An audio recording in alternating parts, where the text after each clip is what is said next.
Local and live, covering Franklin and Washington counties, it's Let's Talk Tristate with Tiny and Katie. Our first guests today, two of our favorite people. We have Amy Hicks and Heather Guessford from United Way of Franklin and Washington County. Ladies, thank you so much for being here with us again. We really enjoy having you on the show. Thank you so much for having us. Of course. Yeah, Katie came in and she goes, I just love these two It's so true. much. We love you too. You bring good energy and joy, and it's really nice to have you back again. We appreciate the opportunity to be here and tell our story and make our appeals, if you will. And Yeah. Well, you guys do great work. We have a big one today, and it's an important one because It is. we have had some pretty record low temperatures lately, and it has put a strain on a lot. You know, people's electric bills are high, gas bills, or heating bills in general are high.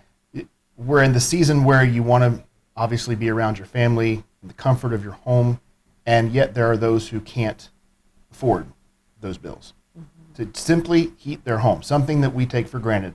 We walk in the door at the end of the day, our house is a nice 70, 72 degrees.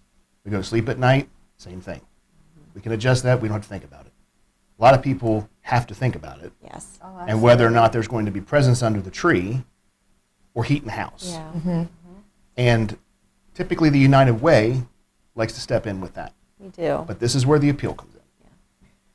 Holidays aren't so jolly and No. merry for everyone, unfortunately, and this time of year is typically our most needy time of year, I would say, at least from Washington County's perspective, as well as I'm sure Amy's going to share as well. We are exceptionally tapped right now. So as you had mentioned, people are struggling with food on the table, presents for the kids, paying utility bills, all of the things. So we have been extremely tapped in terms of our resources right now. There is definitely not enough to go around. We are always very busy this time of year, but we have been exceptionally busy lately. So we definitely need help. It's very difficult for us to come out and ask our community for help because we have been such a consistent and trusted partner for so long. So we like to say that, you know, you could always count on United Way. Well, now United Way is asking for our community's help because our resources are being depleted faster than what we can keep up with right now. Amy, are you seeing the same? That's exactly it. I mean, I can echo everything that Heather's saying. I couldn't say it better. It's just, it's a tough time to be working in the work that we do, trying to reach out and meet the needs that are in the community. And there's just not enough resource to meet the need. And I don't know if everybody understands how much the United Way does in the community and how you really are helping the community. So walk us through some of the funds and how they are being used to help out in the community. All right, so funds go to support a lot of different programs in the community, and some of them are going right out of our doors, and some of them are being operated through other nonprofits in the community.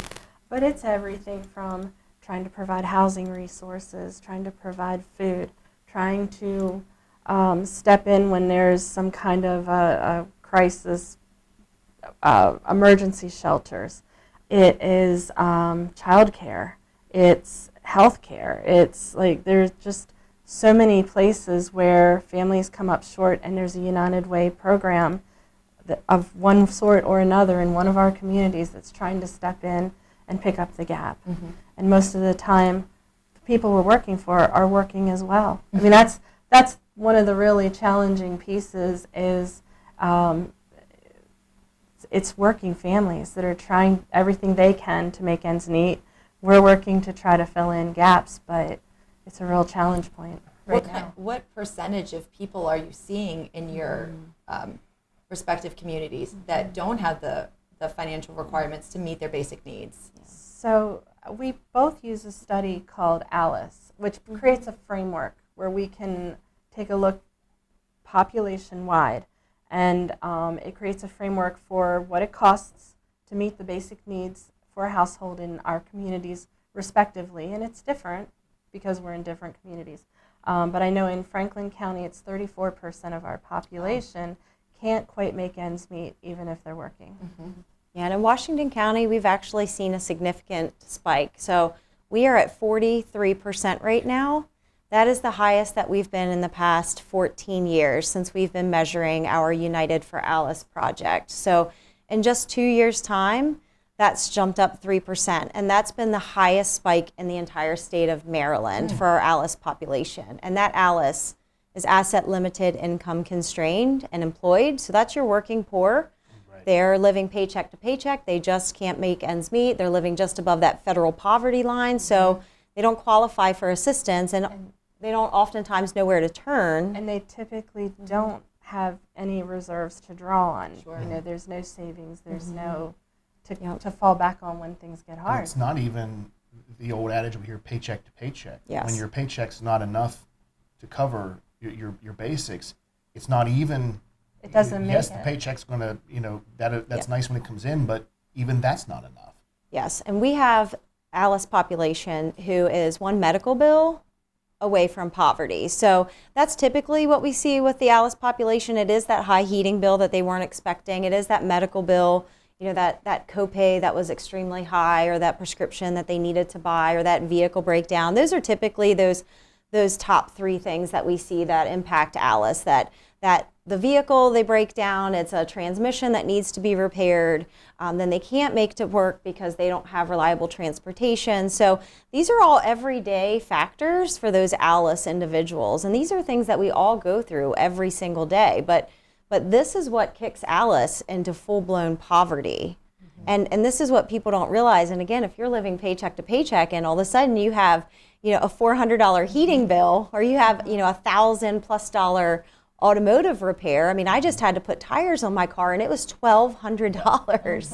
$1,200. In some cases, and I don't mean to be funny, but in some Yeah. cases that's a bargain. It is, Which yeah. is sad. Right. Yeah, Well, I that's shopped very around. true. Absolutely. Yeah. So this is what we try to explain to people, that it could be any of us at any time. And these are not people that are going out there that are taking, luxury travel. When we look at Alice, we have something called the Alice Essentials Index. So the Alice Essentials Index is different than the Consumer Price Index.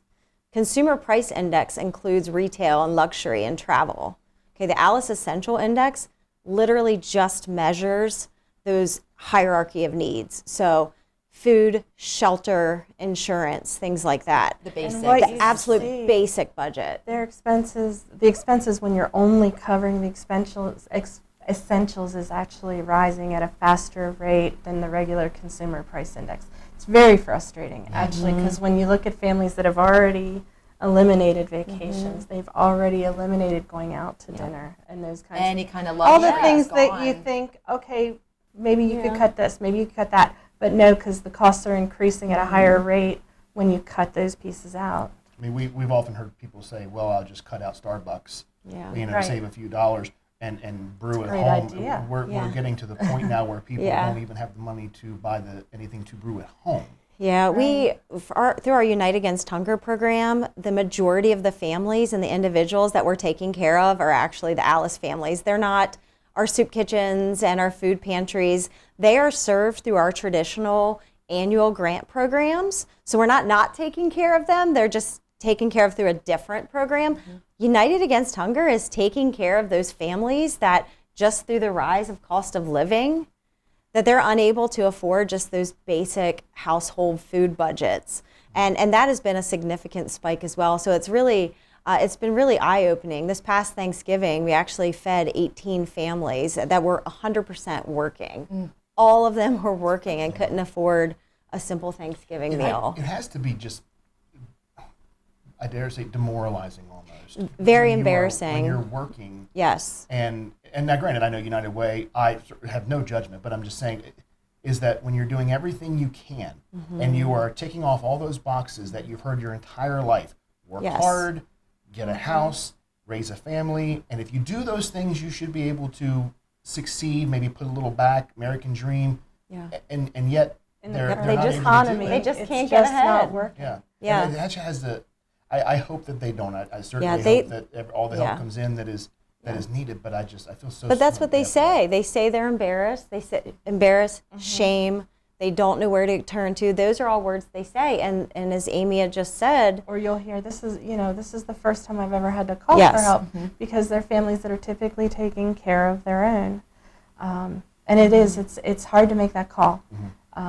So it's the work that's done in that particular arena when you're supporting the initiatives and the services that are meeting those needs. It's particularly important because it's, and the people that we're talking about are helping drive everything that happens in our community because they're going to work every day, and they're taking care of a lot of needs and services in the community that are paid for, as we go out, whether it's for, whether you're going for groceries or you're going for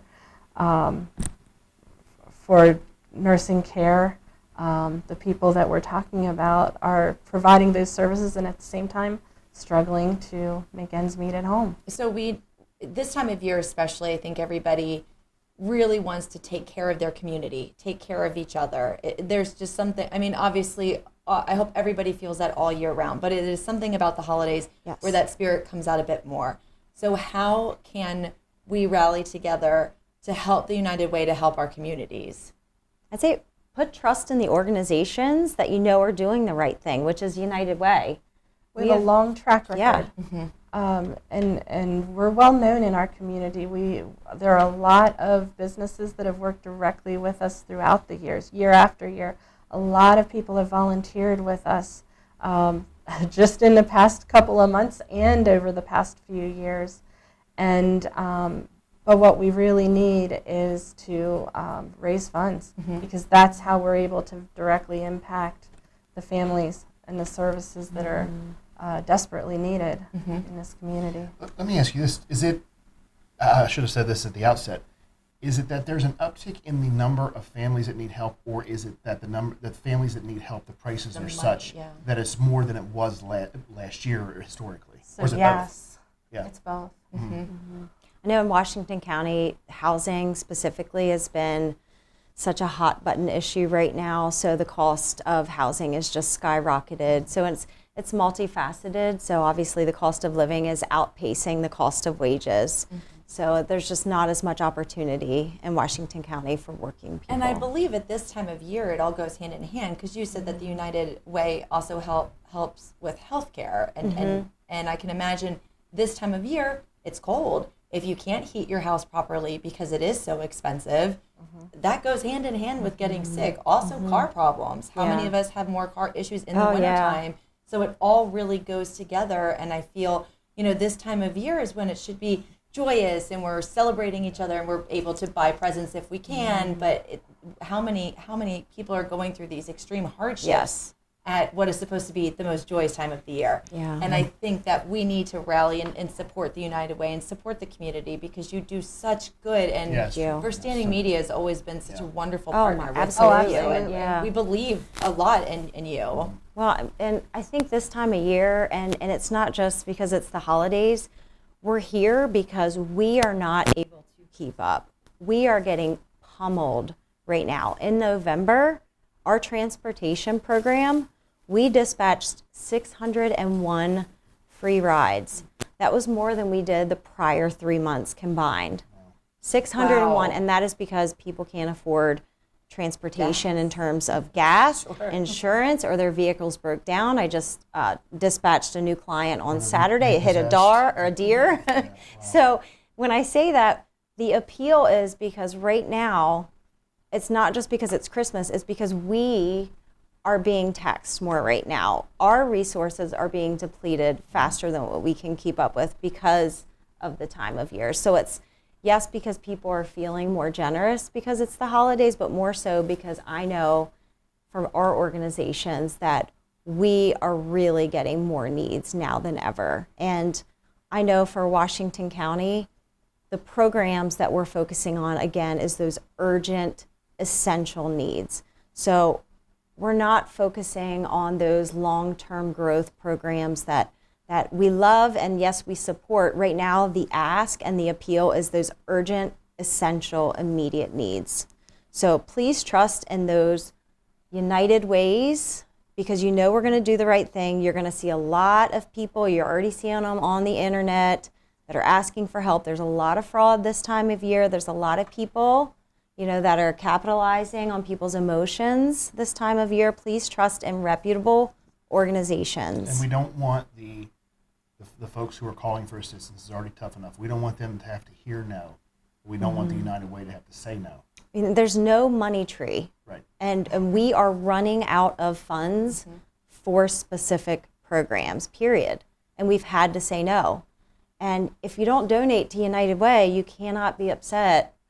When one day when you need the help and it's not there. And it's not there. Sure. I wish we could help everybody, but we just can't. And we do have, in the final minute that we have, I just want to make this well known to anybody listening that if you are able to contribute and make a donation, online 921thegoat.com, there's a link to United Way there. And all of our sister stations as well have the link on the website. So you can definitely easily find the website to make a contribution to the United Way.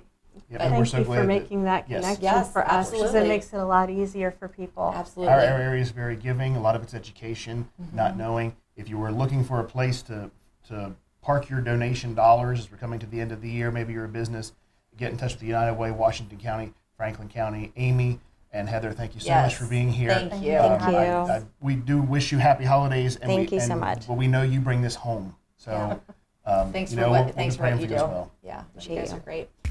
If you'd like to be featured on an upcoming episode of Let's Talk Tri-State, call 717-597-9200 or email letstalk@921thegoat.com.